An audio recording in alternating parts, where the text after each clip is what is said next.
So, hey.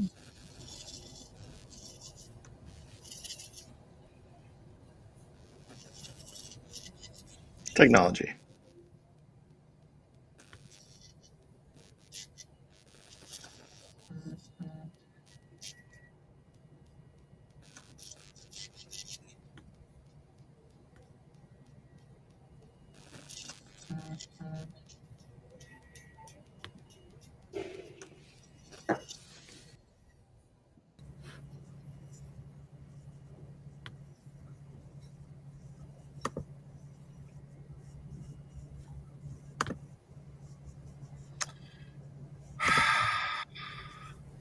Gotta love technology.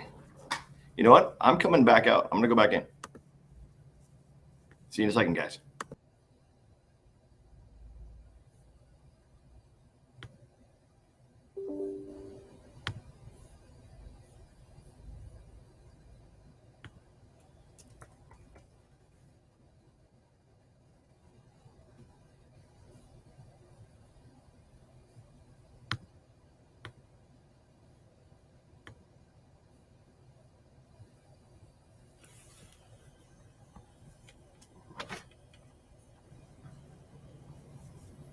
There we go. I hear you. There we go. We're good. Do you hear me? I can hear you guys just fine. Ay, ay, ay. Joe, I know that you're saying we got to be on Zoom. I'm going to say this for the 1,000th time. Restream hates our guts. Just hates our guts.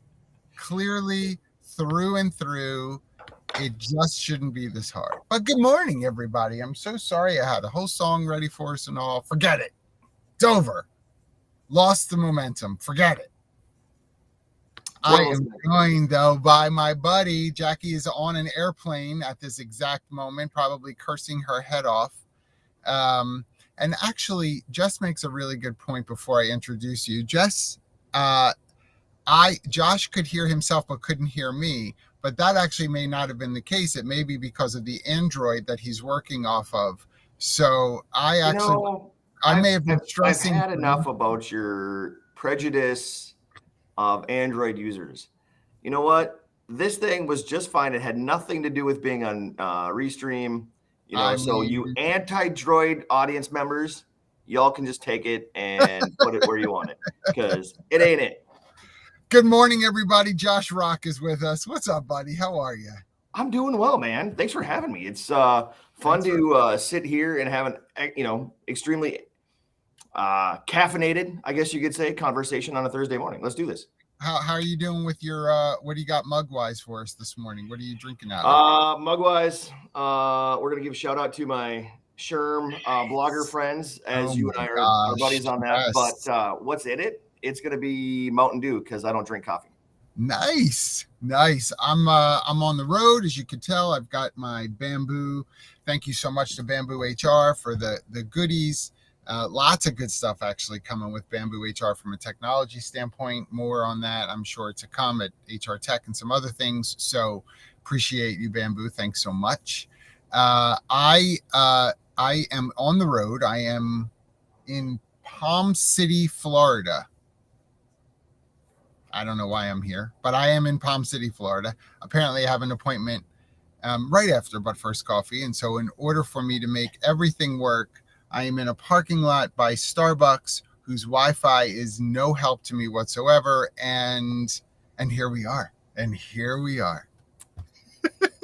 Technology, you gotta love it. I mean, I actually, I work from home, but here I don't have that in my living room at home. I actually went in just for you. I was going to say, signal, great environment. I was going to go with a pumpkin spiced background. Apparently, I didn't plan on that. I'm going to tell you, by the way, just so you know, on this platform, you may have to go into your settings and mirror your image because all the letters are backwards. So just so you know, if you want to give Nuss some love, you can mirror your background so everybody can read it. But we know about your career at Nuss.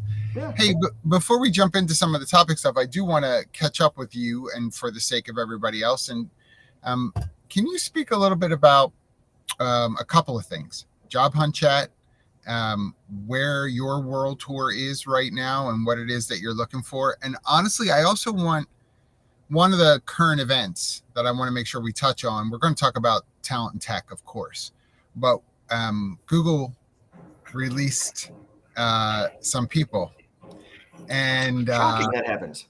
and obviously heavy hitting on the recruiting side of things, and in terms of those numbers and who was affected, and would love your, with what you are doing currently, like what are you seeing and how that aligns with what the media says about recruitment right now. Yeah.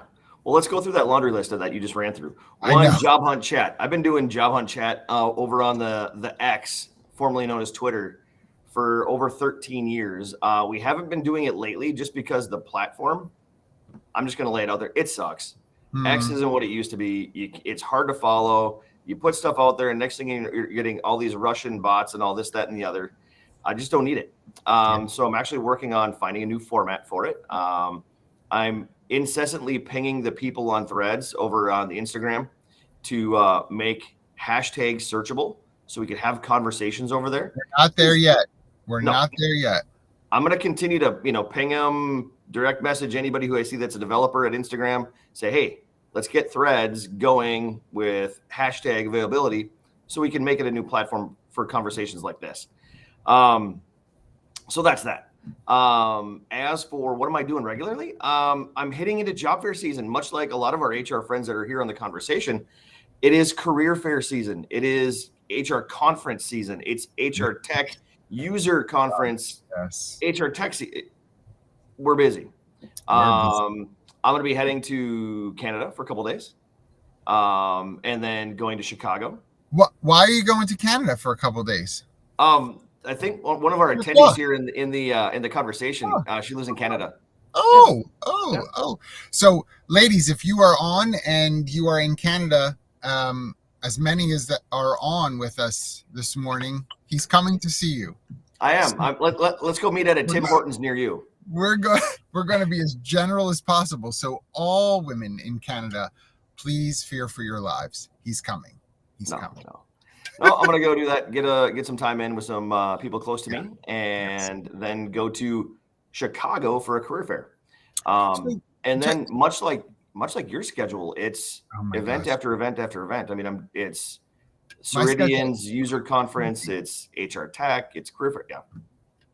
I just got asked yesterday about Success Connect, and please, John, come. And I'm like, literally, it's the week before HR Tech in Vegas. I'm like, if I can't do 2 weeks in Vegas, like someone will die. It might be me, or someone else. 2 weeks in Vegas. Woo, that's a long time. So I think Jessica Chung actually has to do 2 weeks in Vegas.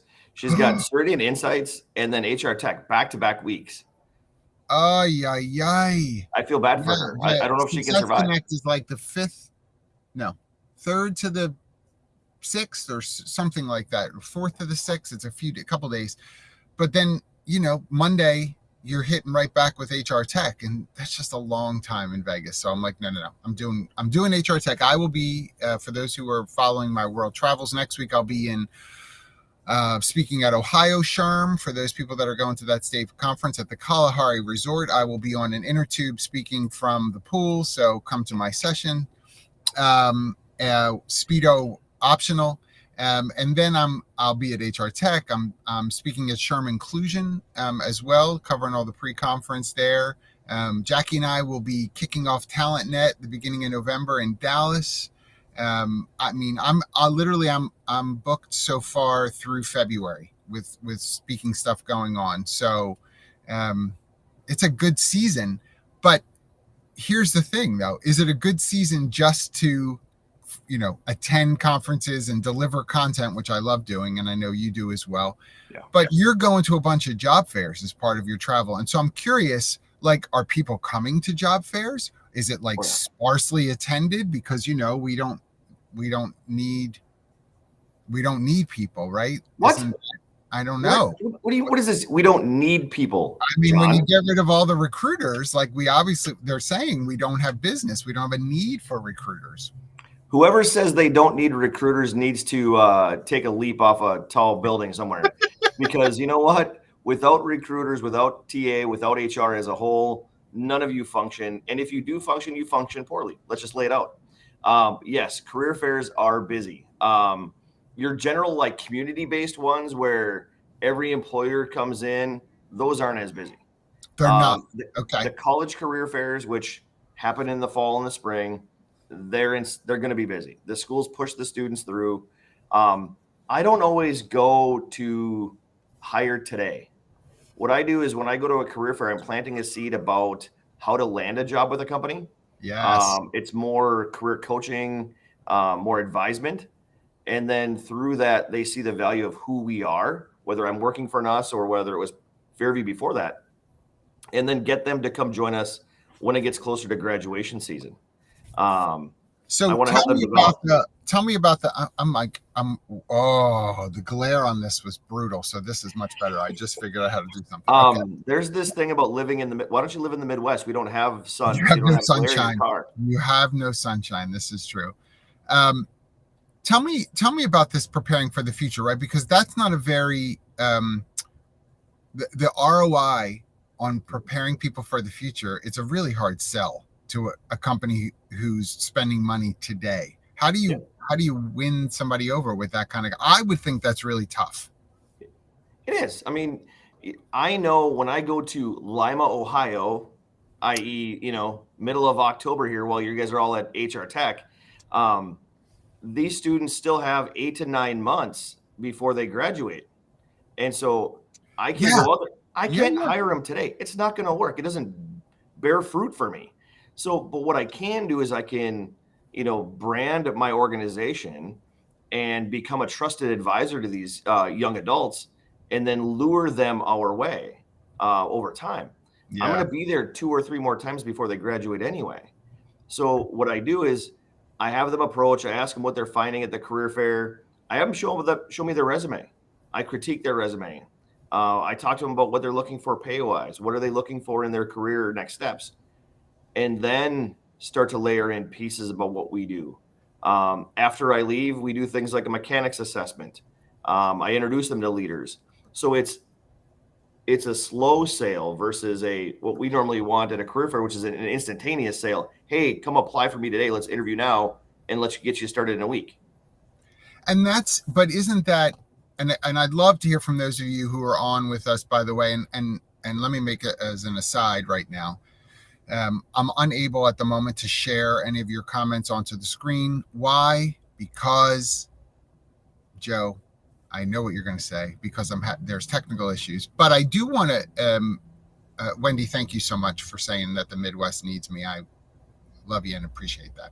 But I will say, coming back to what you're bringing up, I'm finding it difficult from a recruiting standpoint, to find companies that are willing to sort of play the long game when we're in a pseudo recessionary environment. They're very much like, look, dude, if I don't need anybody today, that kind of spend I'm pulling back on. I'm not sending people to career fairs for 9 months down the road. I'm not sending people to conferences.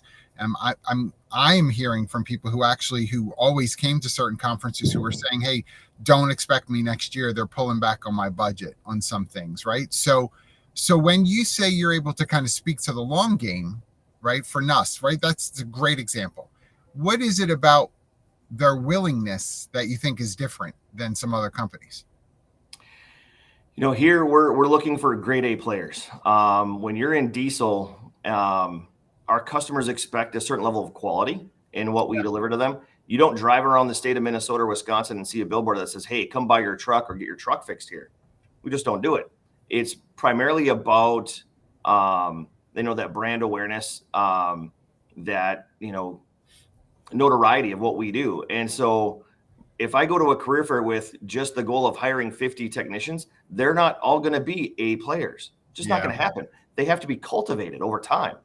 And so my leaders here understand that this is how we process, this is how we garner talent, and they're willing to play the long game, which is great. I mean, the average tenure of a technician here is 10 to 15 years. Yeah, our say that competitor again. is 3 to 5. Yeah, say that again, because that's really the big piece, right? Like you're talking about 5 times Yeah, tenure compared to your competition. That's huge. it is huge. And so cultivating, talk to any farmer. Cultivating takes time. It's not an instantaneous gratification. And so we're going with that same mindset here. We're growing well. I mean, the last 2 years we've had record hiring, both in general, but also in our diesel technicians. So this is a fantastic format for us. Does Are it you always give them what are they you want right away? No. No, and so let me ask you a couple things though too, because I love this conversation. By the way, everybody, I know like we need to touch in a little bit on this inclusion and diversity piece as well, because I think that is, I think it's getting lost in the shuffle a bit in terms of what's happening right now. And so I'm curious, let's talk about job fairs for a second. Sure. Are you seeing and hearing from diverse backgrounds? And obviously, I know people. We can talk about visible diversity. You can say yes.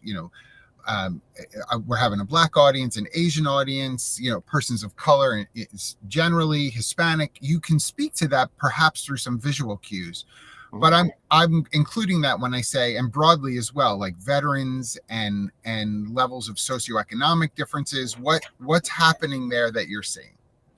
Well, I love the fact that you hit on the veterans thread, John.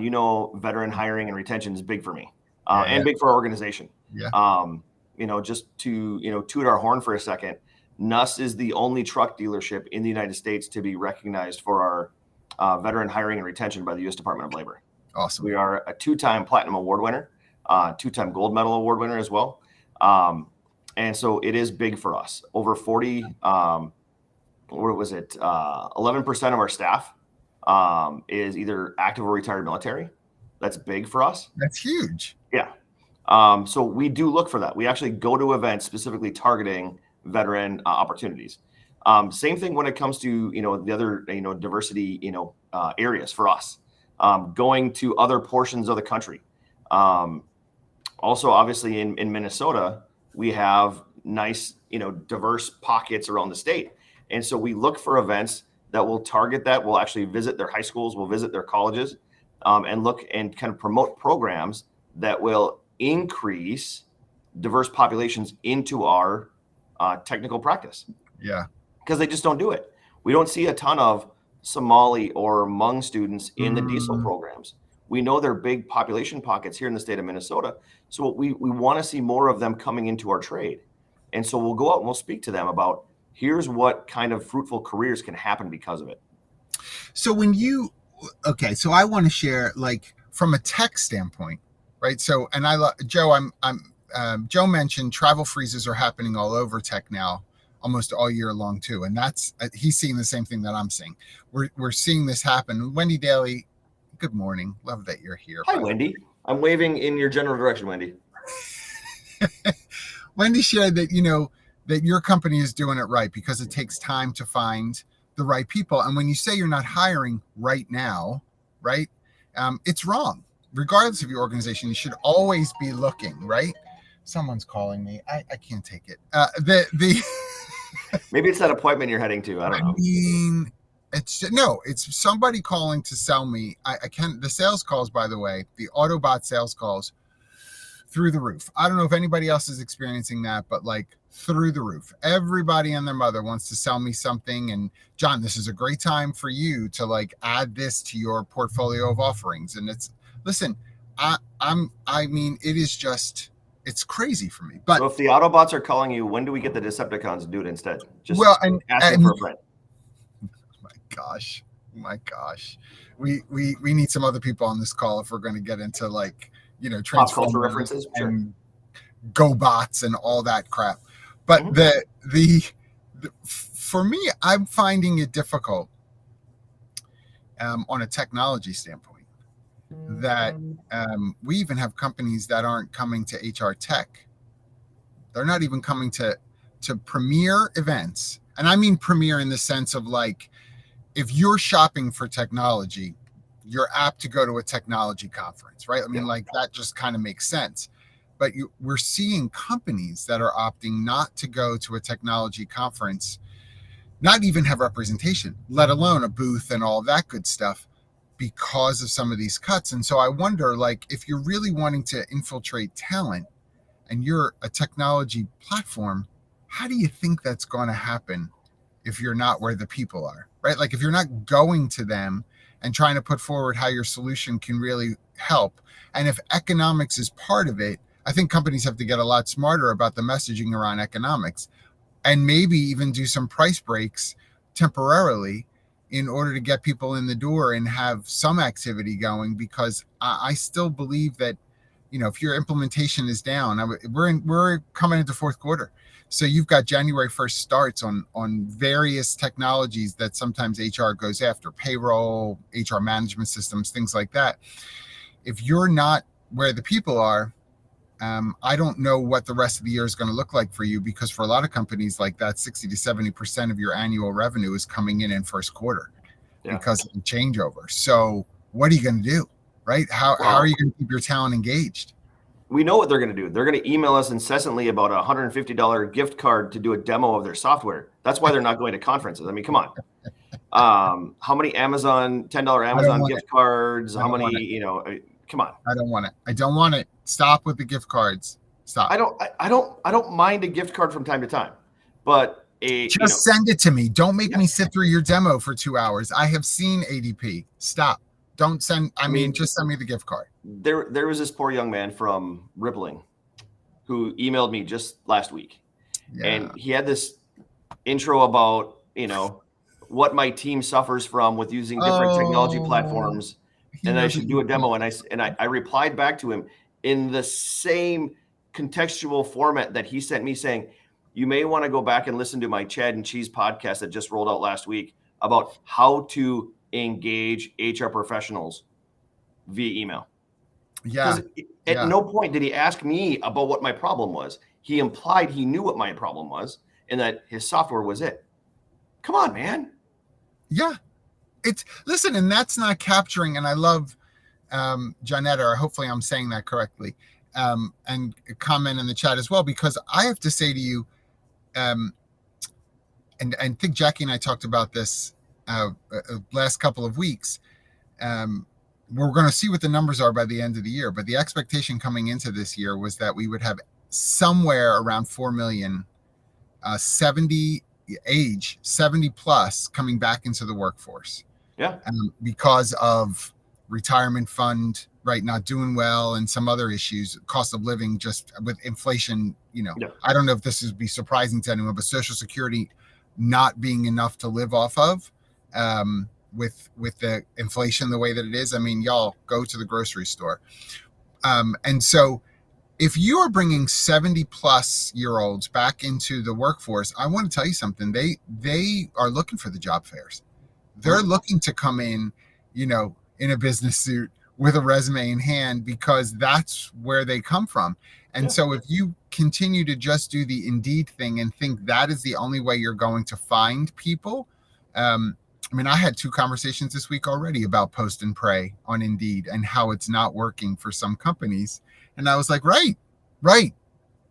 Like, so you do need to be thoughtful around the population, especially from an inclusion perspective. I want the 72-year-old who has this like wealth of knowledge in their brain. I don't want technology to hold them up from us finding them and have that talent be a part of what we're doing, even if it's part-time, even if it's contractual, right? Some sort of 1099 consulting type relationship that you want to do for a bit with them to get things out of their head into your teams. Like, how are you finding those opportunities? We absolutely need to find those opportunities. John, one of the greatest things that I did in my previous organization at Fairview was when somebody retired, I promoted processing their retirement, letting a month or 2 go by, and then rehiring them as a casual. Yeah. Because that knowledge doesn't go anywhere. The knowledge is still there. The practice is still there. They may not want to work all the time, and that's fine. So pay them when they do. There isn't a cap on how many employees an organization can have.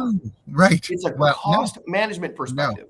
So let's call them in when we need them, when talent's waning, or when there's a project or an area that we need expertise in that this person already has. I just had a guy from our organization change industries. He was leaving our practice to open up his own business. And I said, why don't I hire you back as a casual? So that way, if something happens along the way and you're available, you come in and work. Yeah. You can still run your business. You can still do your new venture and succeed. But guess what? If we need you and you have availability, come back into the family. I wonder, and I'm going to ask anecdotally. I appreciate that this is anecdotal. I'm going to say it once more. I appreciate that what I'm going to ask for is anecdotal because I don't want nobody at me.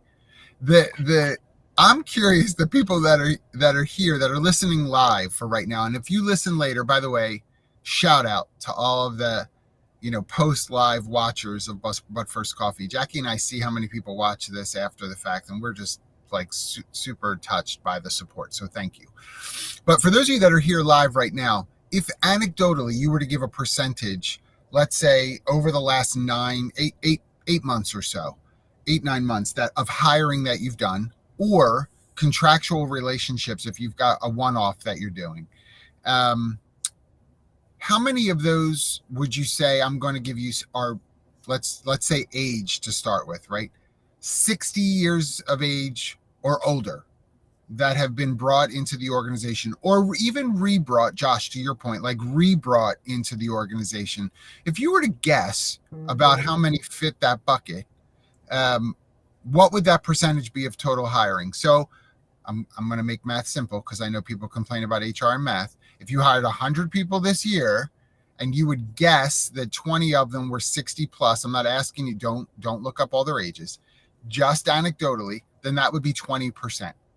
20 out of the 100, right? So that's what I'm looking for. If you've got a percentage that you feel like you could throw in, maybe it's 2%, maybe it's 2 out of the 100, right? That's really all it's been. Everybody that we're hiring is entry level. And so most of those are leaning towards younger in age. But your ability to kind of be thoughtful about this, and thank you, Jamie. I know you're creeping behind the scenes, and because the chat's not working for us to share with everybody. Thank you, buddy, for putting this up on here. It's important for us to sort of track some of this. Again, I'm not asking you over the top, but you should probably have a sense of it, right? Like here's 2 to 5%. Like I'm not surprised by those percentages. I think that's I'm over 10% of my hires this year are over the age of 60. There's actually one downstairs from me right now who's 65. It's my dad. I hired my dad to join us here at NUS. I mean, you can't say that though. That's nepotism. So you probably shouldn't share that. I can do that. That's fine. We're a family company. I work for NUS. We're a family company. So I hired all my family to work. His 2 sons are executive vice presidents of the organization. One of their daughters is my HR coordinator. We brought her in to aid in our HR efforts. Nice. I'm growing her to be a recruiter. Why not? Yes. I mean, I think the idea of, I'm teasing you, right? Like that's cool.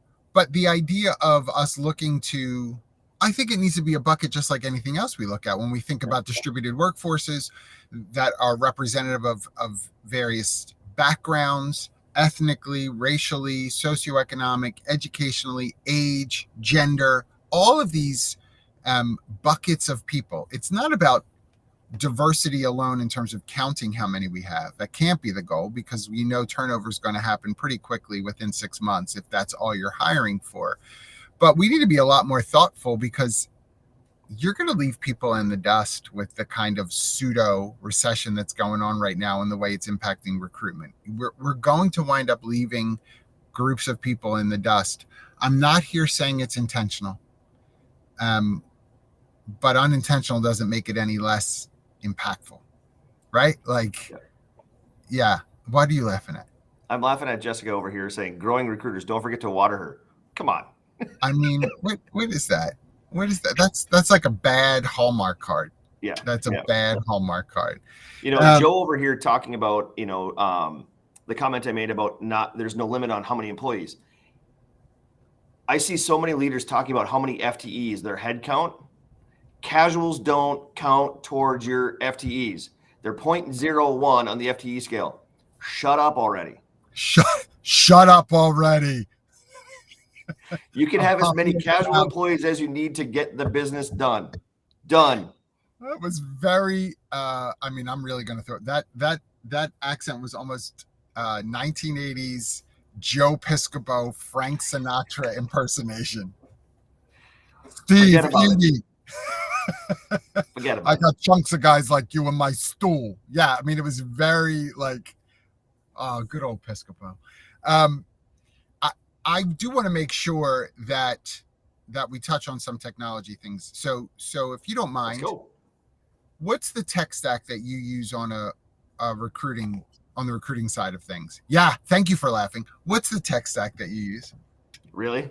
Yeah, yeah, really. All right. So, some of you already know this about me. I was brought into NUS, and they use Ceridian Dayforce. Yeah. Ceridian, good technology for certain companies. I am not a happy camper when it comes to my ATS. And you've There are not some things that are hidden that. lacking, I just want to and make they sure. know it. I want to make sure the audience knows that. Like, you're not, outing them right now. They have already No. had these conversations with you. Yeah. Yep. Yeah, yeah. I'm on 4 product councils within Ceridian Dayforce to help improve their product. I do it because I'm passionate about it, not because I'm unhappy. I want to make HR technology better as a practitioner, also as a side HR consultant. That's my side hustle. Um, and so I'm working to make it better. On top of that, where it's deficient, I have put things into place. I use Emissary as my SMS tool of choice because Ceridian didn't have it until recently. Yeah. I just implemented Job Pixel. We're actually working on that right now, shooting new videos to overlay over our job postings. Omar connected with me after my appearance on the Chad and Cheese podcast from Sherm, Yeah. and we talked about how practitioners and vendors engage. And he's like, "Why don't we partner up?" So that's what we're doing. We're talking, Yeah. and I'm giving him ideas as to help them connect with practitioners. And I'm now using his platform. I'm excited to see what that does for diesel mechanics and those in the transportation industry by showcasing what they get to do here in our organization. So yeah, those are my primary. Obviously, I could go on and on about the advertising mediums that I use, Indeed, Yeah, yeah. Spotify. That would take forever. But those are my 3 primary tools. So and again, I love that you're talking about the fact that it's more than one, Yeah. right? That there's more than one sort of piece to this tech stack. The other thing that I think is important for people to be thoughtful about is how robust it makes sense to be, right? Like, so I think sometimes some companies, and I know this will upset some people. I think sometimes we are so bells and whistles oriented that we wind up just sort of subscribing to a bunch of different tools because we want all the things. And quite frankly, you don't use all the things correctly. Number one, you don't use it, maybe even worse, you don't use it consistently.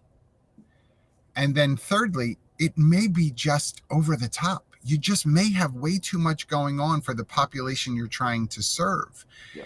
And so, like, what makes sense for you? We know right now, I don't think I'm saying anything that, I mean, that it seems like the research to me has been shared a few times so far this year, but we're over 60%. Some surveys say over 65%, but we're over 60% looking at all jobs, not just certain levels of job, but just all jobs this year being filled passively, not actively, being filled by people going after people rather than just waiting for someone to apply, right? So if that's the case and your technology that you're using is all active oriented, right? It's integrating to post to Indeed and post to ZipRecruiter and post to this or that or whatever it is that serving you well? Now, your industry might be that way. If you're a restaurant, maybe that is working for you. But if you're a tech company, maybe not. John, have you gone to a restaurant? Have you been to a restaurant that doesn't have a sign that says now hiring? I mean, their active tools aren't doing it. No. Their passive tools aren't doing it. Yeah. There's a cool one out there called Hey Hire that I have been doing some research on and talked to the founders, those of you who may have been at Unleash with me. They were there, and they're cool, right? If you're in the hospitality industry, restaurant specific, I'd look at Hey Hire as an option because it's meant for that industry, right? So if you're not being, do you get a bigger bang for your buck being technologically specific for an industry rather than generally like an Indeed? And I'm not knocking Indeed per se, but can you measure that? You ought to be able to do both, at least in your tech stack, at least for a pilot program for 6 months to say what's effective here. And by the way, 6 months is no magic, but which 6 months, right? If it's January, most restaurants aren't really hiring in January. It's after the holidays. It's, this business slows down, not as many parties, that kind of stuff.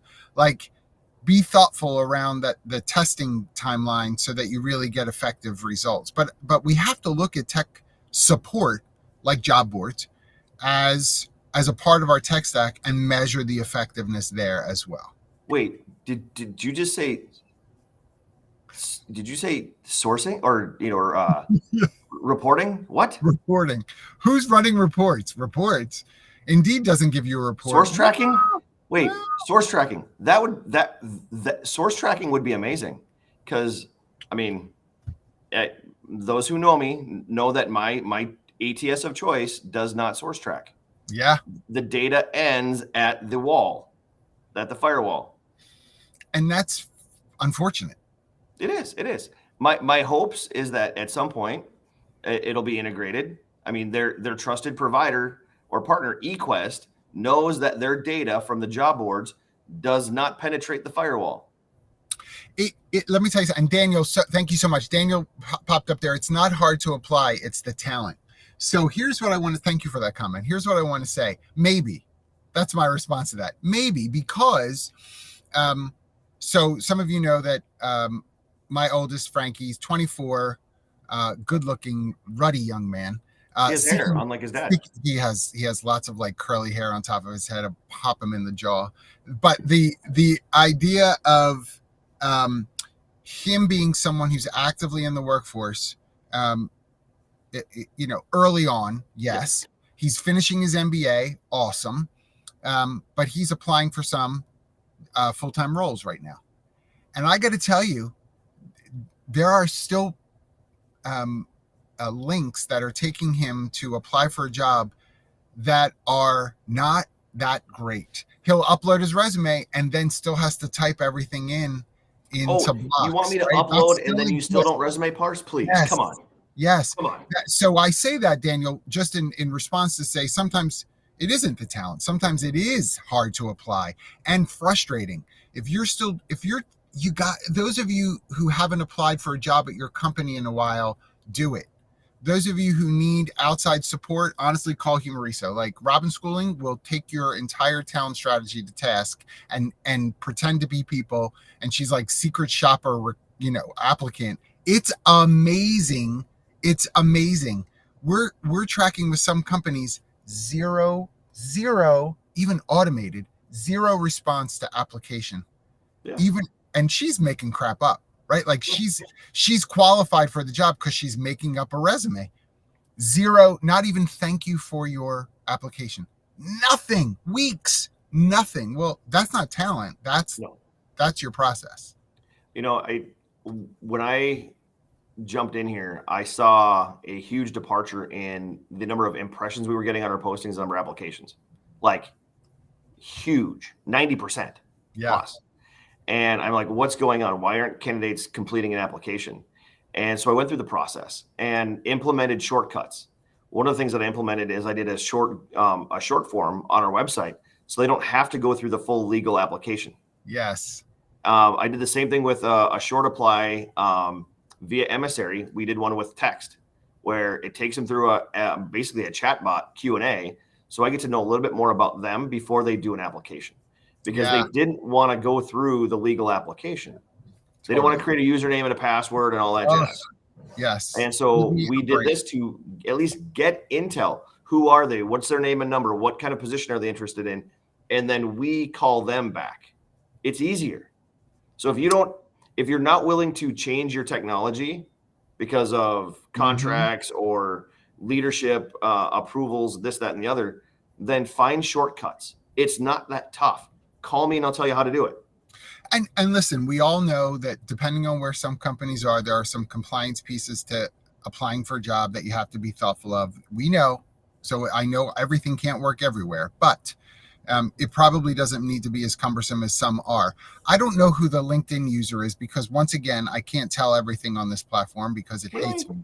But the LinkedIn user who said, and I don't know who that is. So out yourself if you don't mind. But it said you wrote, I just asked my entire company to try out my general application here and provide feedback. It's so important. Recruiting is a team sport. Amen. Honest. Preach, preach, preach. I love that you've already asked your company to do that. They're going to be shocked. And I'm also going to tell you, it may surprise you in the hiring manager responses if that's sort of like your gate. Hi, Rachel. I thought it might be you, but I don't want to. I don't want to assume. But Rachel's right, like because it may shock you to see a hiring manager that you think is aces, and you're like, dude, this application you've had for 2 weeks, like you didn't even. They're totally qualified. How did you not even reach out at all yet? Oh, I'm so busy, that kind of stuff. Busy is give me a break about busy. Just give me a break. Yeah. Right? We're all busy. I know. I'm not poo-pooing your existence. We're all busy. I get it. But if you're hiring, you gotta make the right time for it because that talent is still not hanging out and just desperate for you to call them. They're getting contacted by other folks. I just shared about Frankie. He's already had interviews from companies that jumped right on, not those that he really honestly jobs that he thinks he wants more. It's it's taking forever, and we'll get back to you. We're totally interested, but we'll let you know. Look, if you're not ready to hire, don't fool around. Or if you're not at least going to be honest to say we're not ready to hire right now, we're hiring for the future. Can we still talk? Because I'd like to kind of get you into our system and kind of identify the skill sets, your areas of interest, so that when something opens, we know we've got somebody real viable that we would want to reach out to. That's okay to do, but just be honest about it. It's right? Pipeline building, right? Yes. If you're not pipeline building for your future, guess what? Others are. I do it all the time. 100%. 100%. And it's interesting because like Frankie, as an example, he wants a business analyst job. By the way, Jess, if you're still on here, like you need to call Frankie. But like he wants a business analyst job and with his MBA, and I'm like, do it, buddy. Like just go for broke. And I have to tell you, he doesn't bat an eye. Like so many other people, they're like, I am going for broke. I'm going to apply for all these jobs that I honestly think I can do. But the barrier to entry isn't really willingness. It's the sourcer, recruiter, hiring manager on the other end who is just ineffective in leveraging the technology to your benefit, to help you be consistent in communication, to help you be consistent in follow-up. Like leverage that technology. It's there for you. Don't be afraid of it. It's so Jess, listen, I'll have them call you. Don't you worry. Like it's there for you to use. And I just get saddened, quite frankly, because companies are spending a whole lot of money on software for hiring managers and recruiters not to use effectively. So let's stay there for a second. We're talking about tech stack, and I recently saw a HR person post in a job or a group chat about how do they save money in their organization so they don't have to lay people off. And one of the things I said, look at your freaking tech stack, because my assumption is that she's probably knee deep in a software that she probably doesn't need. Oh, lights went out. Great, there we go. Ooh. That was kind of actually that was energy savings. They didn't see me moving around. I need to move around some more. Interesting. You need to swing your arms and stuff. That was like quick Blair Witch kind of flip to for a second. Technology. But anyway, I'm like, let's look at your tech stack. Look and see if your ATS provider, your HRS provider, if there's somebody similar but cheaper that is probably more efficient that you could use instead. And she's like, I never thought about that. I mean, they're so beholden to who they're using and what they were used to and the processes that they don't think, proactively to see what other kind of solutions are out there. One of the things that really can work well for you, and I have to put my car into reverse and not reverse so that it stays on and doesn't shut off. Almost like my lights. I mean, all this energy saving crap. Let me do what I want to do. Exactly. if you're really struggling with technology, I want to give a shout out though to those companies that are really working on a shoestring budget. Always have. Some of your industries have like very, very narrow margins. And so the idea of spend is really constricting. You have a finance team that's like on it, and really won't let you spend money. That's where, in my opinion, conferences like Unleash and HR Tech, and I'm sure there's others, but those two come to mind in particular, where go to the innovation startup kind of areas. Those developers and startups are really desirous of having someone work with them on their product that they're trying to put forward. And the barrier to entry from a cost standpoint really might not be there. They're desperate for utilization so that they can then work on real solution for what's not working. They want to hear from you when you say, hey, this could be better, that could be better. That's worth it for them to give you their software, quite frankly, because you're giving them real feedback that enables them to make it the product better so that they can sell it and have it stick with some clients as well. Don't be shy. You and I both, we've been to HR Tech as an example, and some other people I'm sure who are here with us. I go through that innovation area all the time. Every year, and I've been in HR Tech. I don't even know how many years I've attended this conference, quite frankly. Like it's double digits. Yeah. And that is an absolute for me. I'm not leaving until I'm kind of casing that entire innovation area. I sit in on Pitch Fest. Like, I want to hear what they're working on. And I know that some of those companies want to work with real companies at a negligible cost because of what they get out of it. Don't forget those companies. Definitely, if you have budget issues. Yeah. I mean, there's so many things that we can do. I mean, I look at what we spend on HCM on an annual basis. It's ridiculous. It's ridiculous. I could tech stack a bunch of other smaller pieces and save my organization a ton of money and put it towards active talent acquisition easily. Let me tell you something. There are companies that are what they're spending for their HCM alone. I might even give you HCM/payroll. I don't mean the cost of labor. I mean the system that you're running payroll through. What you're spending on that is like more than the gross domestic product of Haiti. Yeah. I mean, honest, think about that for a second. You're spending more than some countries are taking in. Like, holy crap, what are we doing? That's a lot of money. And then you tack on add-ons and add-ons and add-ons. I mean, we call them modules, Josh. We call them modules. It's much less offensive than add-on. Well, I mean, come on. We've seen the HCM space turn into the Spirit Airlines of HR technology. Come on. It's like you actually want the performance management to talk to the document management module. That's another, $1.48 per employee, PEPM per employee per month. You're like, what? You just hit on a thread for me that it bothers me every day. What, PEPM? I'm always like, why are we doing cost per employee? The last time I checked, my drivers don't use the recruitment module. Yeah, never pay PEPM for a recruitment module. That's crazy. Yeah. That's crazy, Daniel. That's so funny. There's so many quotables people are putting in the chat. It's cracking me up. It is, and I'm going to tell you, by and large, the core products, even at Humoriso, it's a flat rate. It's a range. We know, for instance, one of the things that we offer is HRO, right? So human resources outsourced, right? And so we don't do a PEPM model. It's a range based on, it's between this number and this number of employees. So you've got some room for fluctuation up and down. We know about how many hours it's going to take a month to support a company of about this size. Here's your flat rate a month. And I literally will have finance departments go, seriously? Yeah, why? What's the matter?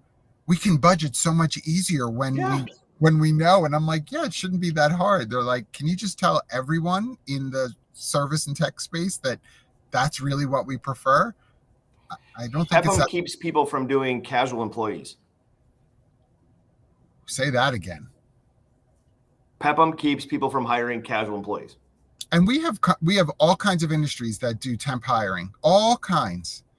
And why are we like, I'm not saying that there isn't more utilization and therefore costs go up, but I mean, per person, I have temp employees that may work just for the summer at a particular location. Yeah. I have to tell you something. They're not really getting a lot of bang out of their buck for performance management or learning management, or they're only working there 3 months. You just got slammed for Hades GDP. Listen, whoever just put that on there, I'm working with some clients that use Workday, and I want to tell you, it's creeping. I see that number. It's creeping. It's creeping. Like, oh my, no disrespect to Workday. Look, get your money. I got you. I hear you. I know what you do. But like the idea of gig workers, of temporary workers, right? To these casual employees that you're talking about, like. Why would that be punishment oriented for modules that they'll really never I'm going to pay for a learning management application to someone who's there 90 days? Why would I do that? No, I think what we need to do is we as practitioners need to stand up to these providers and say, you know what, come the way we want to do it, or we will find somebody else. It's Polkowski who's giving me the numbers. I should know that it's him doing the research right now. It's Justin. He's got the fastest fingers of search ever. Come on, it's Polkowski. Let's go. That's crazy. No, we do. I mean, we don't let the technology providers run the roost. Stand up to them and say, hey, you know what? No, I'm not going to pay this format. And if you continue to push it this way on me, I will find another provider and follow up and do it. And please understand, I want to make sure I say this. I'm not saying you're saying it too, but I want to make sure I do. I respect and understand why for some support services, a PEPM model makes sense. I get that. We're not saying that. We're not like throwing the whole thing out. But I'll give you another, for example.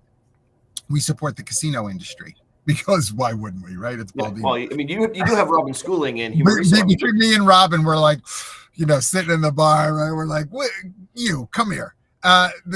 But we support the casino industry, and one of the areas that we support a lot is leave management, right? And so our model for leave management for the casino industry is PEPM, but our PEPM buckets are year plus full and part-time employees. I'm not crushing you because of the temp worker that you hired for 6 months to get you through the busy summer season in Atlantic City, or the winter months in Las Vegas where more vacationers are coming. I'm not going to, because they're never going to be eligible for FMLA. So I'm not managing their leave. Why am I charging you for that? And I have to tell you, that is appreciated so much in that industry, because they're like, other models, they don't care. We pay PEPM for everybody. This is so nice that we're able to exclude those that aren't going to even qualify for this kind of, leave.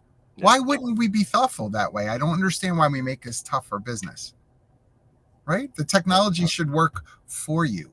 The support should work for you.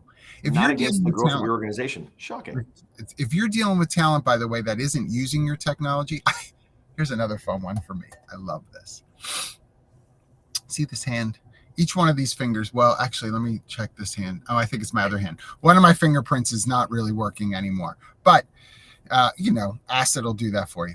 And we have clients that have biometric time clocks, which I love, by the way, because if your index finger is there, there's a good chance the rest of your person's there. I'm good with that, and I appreciate it. But literally, we had a client who is paying a monthly fee for the biometric clock and for time and attendance as a module, and isn't using it, is doing time tracking differently because it just was too hard. And so literally 2 years, they have been paying for the biometric clock rental per month, plus the time and attendance module that's not really functioning at any more than 30% utilization. And I'm like, why are you paying for this? Why are you paying for this? What are you spending money like this for? And they're like, yeah, we're not sure. We just are. My last job, at Fairview, I had stumbled upon a contract for $20,000 that was never utilized. They never implemented the program. They spent it, and never utilized it. And I'm like, you know what I can do advertising wise with 20 grand? I mean, honest, if you feel like you want to give money away, just send it to Humoriso. I'm happy to Yeah. accept your cash. I Like, mean, just send it. I'm glad I'll take it off your hands. I'll go buy myself some season That's tickets to the Minnesota Wild. I crazy. mean, come on. You remind me of. Look, y'all know that I'm still a kid at heart. So I just watched the Electric Mayhem show on Disney Plus. I don't know if anybody has watched Dr. Teeth and the Electric Mayhem. If you don't know who I'm talking about, I'm so sorry for your childhood and most of your existence. But you must get connected, right, to more calls, wanting me to buy stuff. You must get connected to Disney Plus and watch this show. But you make me laugh because the premise of the show, to start with, I'm not giving anything away, is that the Electric Mayhem were paid for an album of original songs like 30 years earlier. They already got the money for this album that they never produced. Wendy, isn't it awesome? Everybody's loving Electric Mayhem. There we go. I mean, the show is awesome. It is awesome. I loved it. I love the Muppets. Love the Muppets. Anyway, this record label didn't even remember that they had given the Electric Mayhem all of this money and nothing ever came of it. No album was ever produced. I wonder if it's not worth doing some due diligence with your technology and with your, especially on the stack end of things. How effective are these tools? Is it making sense for you? And if it's not, change the contract or cancel your contracts. Don't renew and start saving the company some money so that you can hire the people you really need to put that money towards something more effective. Yeah. I reevaluate quarterly. I reevaluate all of my spends quarterly. Am I getting the leverage out of this spend? Am I getting leverage out of this tool, this partnership? And if it's not, I shut it down and I move to something else. Yes. I effectively am working for a small business. We're 400 employees. I can't afford to just spend money and not be accountable to the results and or the impact of what we're doing. Totally. And my boss is like, you go. You want to pilot a program for 6 months? Go right ahead. I mean, awesome. Dude, this is like the quickest hour in show business. Thank you so much for being here. This was super fun and informative, and all those peeps who were here, who stuck with us, who, you know, Joe, I'm giving special shout out to you because I know I frustrate you every week with my blasphemy about Restream, though you want to give me Zoom. I know. And technology. Wait, who's on that phone? I just saw a picture there. Was that? That was New Orleans at Sherm, I think. Yeah. Did I take that picture or did you take that picture? You know what? I think I took that one by the length of the arm shot, the selfie. I think I took this one. Oh yeah, because if it was my arm, it would be much better. Yeah. Josh, thanks, buddy, for being a guest co-host today. I really appreciate it. Thanks for having me. Anytime. I'm happy to sub in for Jackie. I'll be her relief pitcher anytime you need me. I appreciate that. She might feel some sort of way after she watches this. If she feels like it went too well, we're both going to hear from her. So just be ready for that. Thanks, everybody. Have a great day. Cheers. Bye, guys. Bye.